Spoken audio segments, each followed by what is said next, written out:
We are witnessing America as a failed social experiment.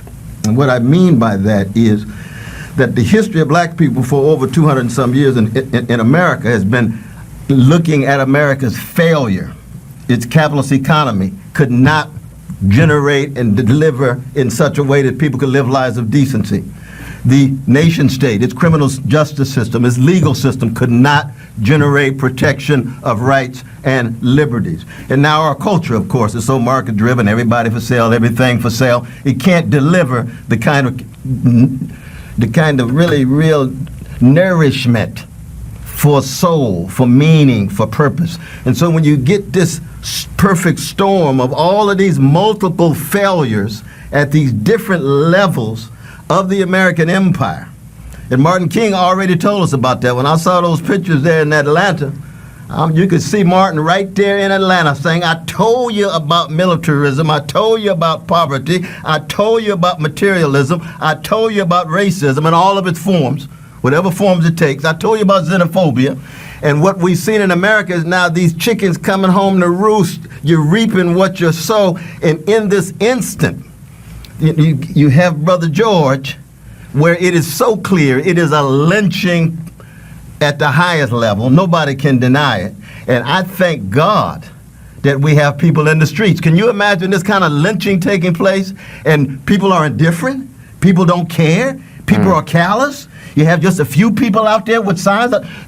I recall the moments in which during the Reagan years, there was a few of us out there.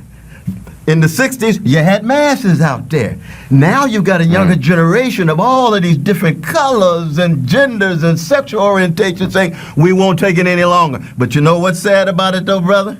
At the deepest level? It looks as if the system cannot reform itself.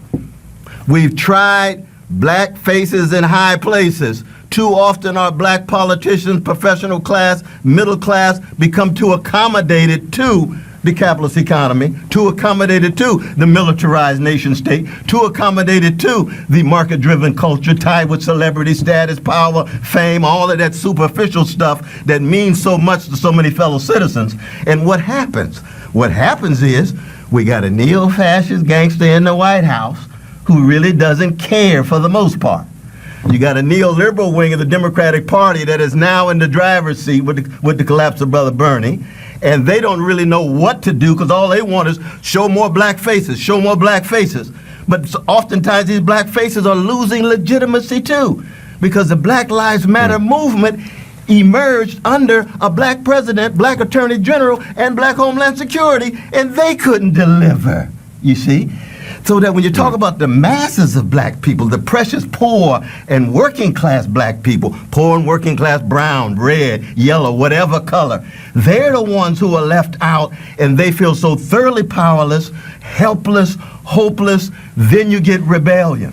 And we've reached the point now, it's a choice between nonviolent revolution. And by revolution, what I mean is the democratic sharing of power, resources, wealth, and respect. If we don't get that kind of sharing, you're going to get more violent explosions. Now, the sad thing is, in this neo-fascist moment in the White House, you've got some neo-fascist brothers and sisters out there who are already armed. They show up there at the U.S. Capitol, and they don't get arrested. They don't get put down. Well, that's the president. That's the extraordinary thing. You see what I mean? But the question is, we must fight, even in a moment in which we have a failed social experiment. We must fight, and we must have an anti-fascist coalition against what's going on in the White House Republican Party. We have to tell the truth about the milquetoast, cowardly activity too often that we see among a neoliberal wing of the Democratic Party, and we must be critical of ourselves in terms of keeping alive the highest moral and spiritual standards of Martin Luther King Jr. and Fannie Lou Hamer and Ella Baker. And you see it at work in the soul of Brother George Floyd's family. Dr. Cornel West, I appreciate your time tonight, and love you though, brother. You stay strong, man. Thank you.